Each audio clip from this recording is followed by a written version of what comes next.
Ito po mga kababayan si Dante Maravillas. So napakarami mga kababayan na mga malalaking kaganapan ngayon other than yung nangyari pong pagkamatay ni dating DPWH Undersecretary Jose Cabral na ang latest development ngayon pinag-utos na mga kababayan ng PNP na ito ring na person of interest ang driver ni dating DPWH Yusek Maria Catalina Cabral na si Cardo Hernandez. Sabi dito sa balita ng GMA, investigators looking into the death of former DPWH Undersecretary Catalina Cabral will focus on the incident's potential links to the flood control corruption scandal. At yung kanyang driver, tinuturing na siya na person of interest. So ito yung sinasabi natin na other than yung ipinag-utos ng ICI at sa ka-ombudsman na i-preserve yung mga ebidensya, yung telepono, mobile phone, kung sino yung kausap, ka-text, before na nangyari, yung sabing pagkahulog sa bangin. Dapat pati yung telepono ng driver, i-secure na rin po. Kasi may mga lumilitaw na kwento na sabi si Cabral once tried to take her own life. Ito yung balita dito sa Billionaire News. As speculations swirled around her tragic death, napag-alaman na allegedly si Cabral nagtangka na rin daw na magpakamatay after na siya masabit dito sa multi-billion pesong flood control scandal.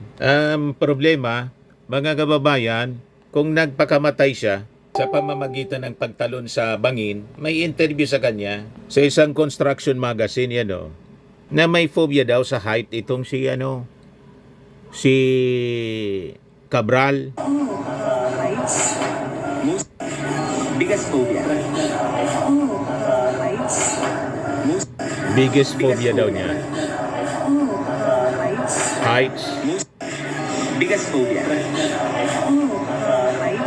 Kung yan ang biggest phobia niya, takot siya sa sa mataas na lugar, bakit siya napunta doon sa bangin, mga kababayan? Naupo siya doon at nang sawayin ng mga polis na wag doon. Ang sabi ng driver, bumalik sila sa hotel. Pagbalik sa hotel, nagbalik doon sa lugar na yon.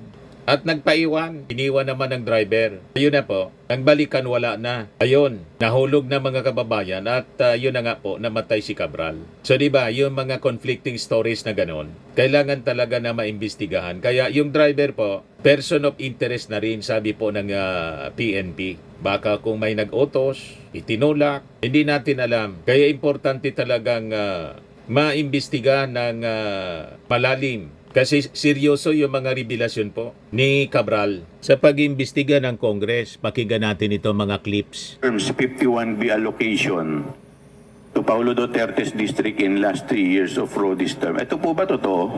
May I know the date? Kayo po ang nakalagay dito na nag-confirm yun. DPWH Undersecretary Maria Catalina Cabral. Kayo po ba to?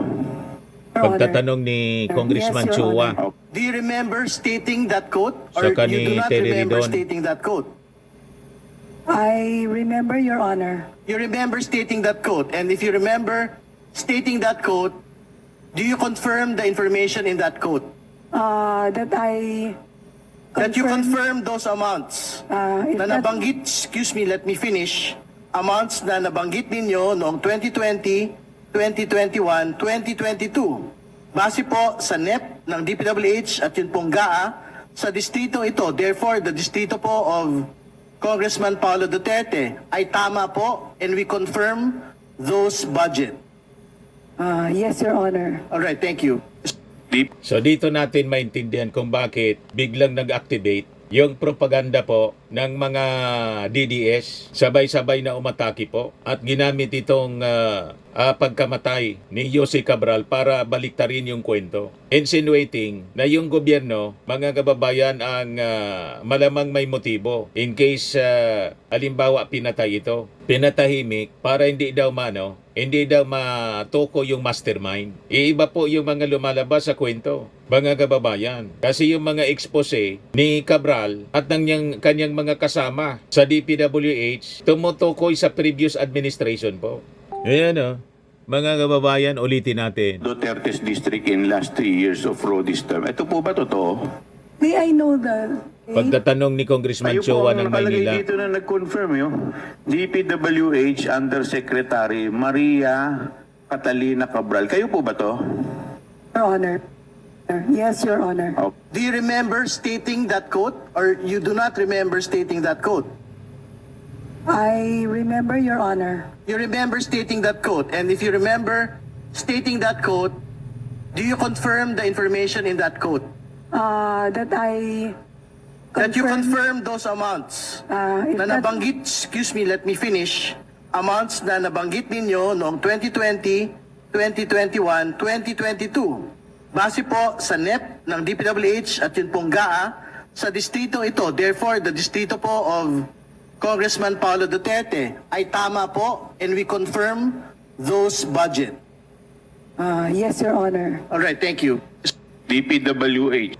Ito pa mga kababayan, sa pagtatanong kay Yusek Bernardo din. Pakinggan natin yung kanyang mga sinasabi dito. Later continued by Sec Manny Bonoan, who had control at the DPWH level to remove, include, add, deduct, or modify insertions of items in the NEP for infrastructure or those pertaining to DPWH. On multiple occasions, I personally delivered and also caused to be delivered cash to Jose Cabral at her house at Tatalon, Quezon City and other places.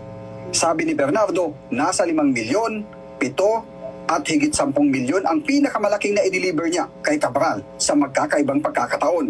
Si Cabral niya ang may likha ng formula sa paglalaan ng mga allocable budget para sa mga proyektong laan sa mga kongresista, habang binabalangkas pa lang ang National Expenditure Program for Infrastructure Projects na tanging si Cabral lang umano ang nakakaalam. Ang formula pong yun, ay kahit kailan po ay hindi na ipaliwanag sa amin ni Jose Cabral. Ito po, kumbaga sa engineering, yung formula po meron pong constant, merong variable, merong equation, pero siya lang po ang nakakaalam. Meron pong distrito na mas malaki, meron pong mas maliit, meron pong maliit na distrito. Considering daw po yung population, meron pong performance ng district, merong political, marami po kinukonsider pero napaka-wide po yung universe ng kanyang ginawa. So, when it turned out, nagbigay lang po siya ng allocable amount sa bawat congressman.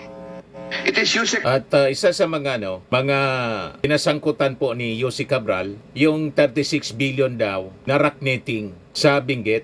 Ayan po, the 36 billion rock netting project refers to a massive alleged corruption scandal involving approximately 36 billion worth of rock netting infrastructure projects across Benguet province in the Philippines. These projects, primarily implemented during the administration of former President Duterte, have been criticized as overpriced, substandard, and largely ineffective for their intended purpose of preventing landslides. Substandard, quality, and failures. Many installations failed during the typhoons and monsoons. Yung in-inspection ng ating Pangulong Bongbong. Causing road closures.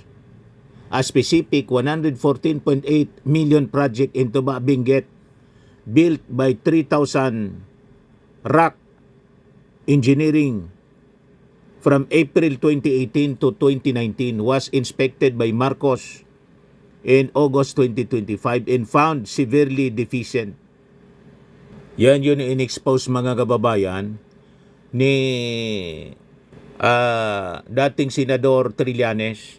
Yan, kaya sabi dito sa report ng Pilipinas Today, ex-DPWH Yusek Cabral nagpaiwan malapit sa maanomalyang 114 million rock netting project Sabi po ng driver, inabot ng ilang oras natagpuan bago natagpuan si dating DPWH Undersecretary Maria Catalina Istamo Cabral na walang malay sa Buid River sa kabaan ng Quezon Road, Barangay Camp 4, Tuba, Benguet kahapon po. At kagabi, na-retrieve yung kanyang bangkay. Ito po, patay na siya. Kaya sabi po ni ICI Executive Director Brian Hosaka, it is possible anya that those responsible may also be connected to the anomalous infrastructure projects. So, tinitingnan na mga kababayan yung possible ang angle ng foul play. Bakit tinulak? Kung bakit nagpaiwan doon, yun ang kwento ng driver, nagpaiwan.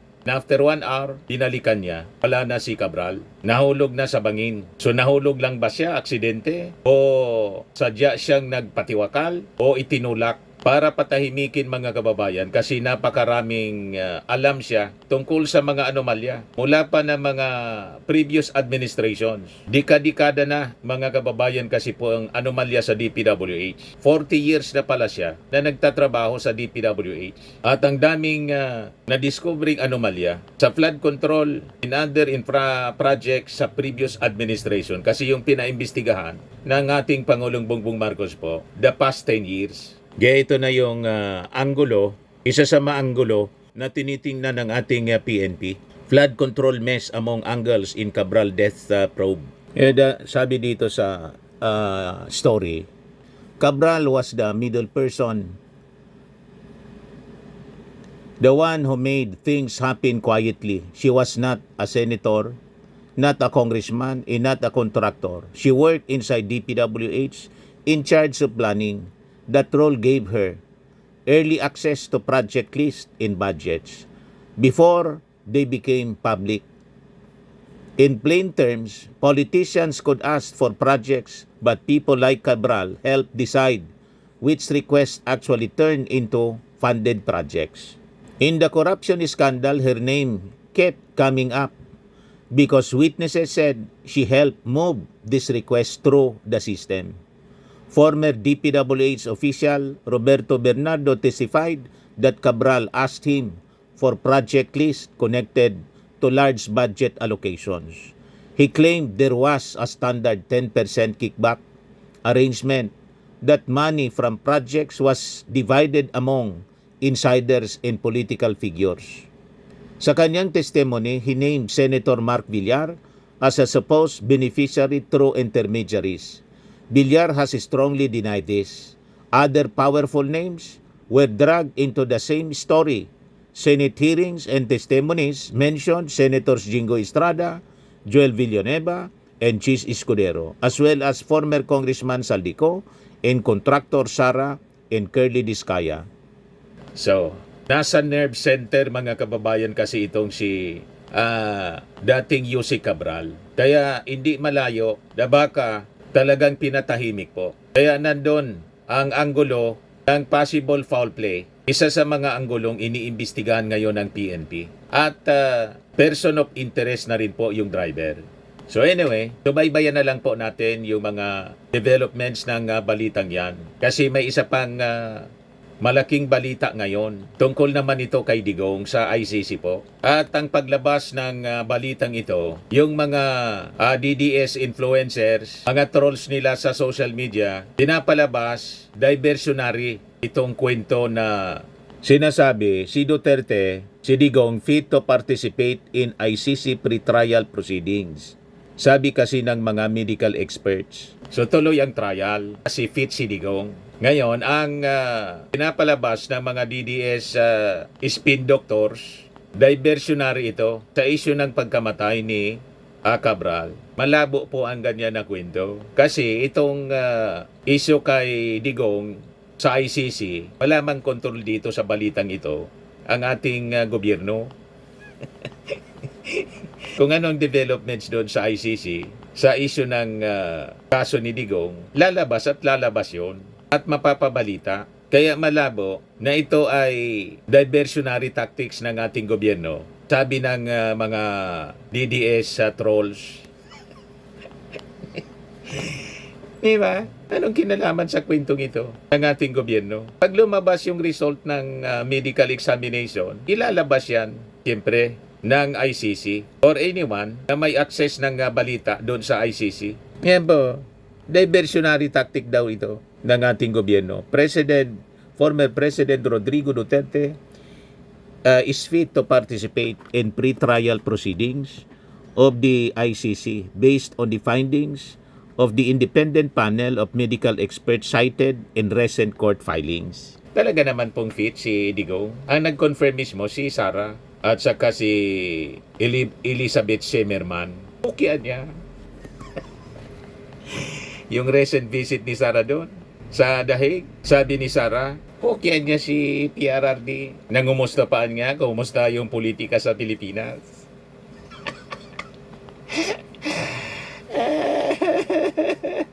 Kaya fit na fit po. Tama yung findings. Yung sabi dito, although they had different interpretation of the findings, both the ICC prosecutor and Duterte's lawyer have confirmed that the panel found the former president competent for the purpose of the pre-trial proceedings. O, di ba? Walang problema po.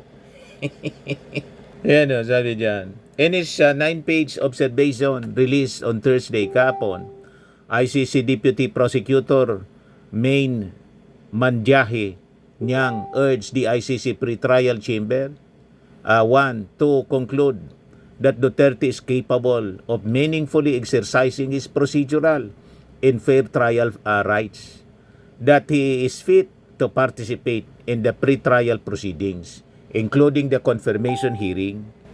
Upon completion of their assessments, panel members individually reached the same overall conclusion that while frail and elderly, Mr. Duterte nevertheless possesses the necessary capacities to meaningfully exercise his procedural fair trial rights, wrote niyang.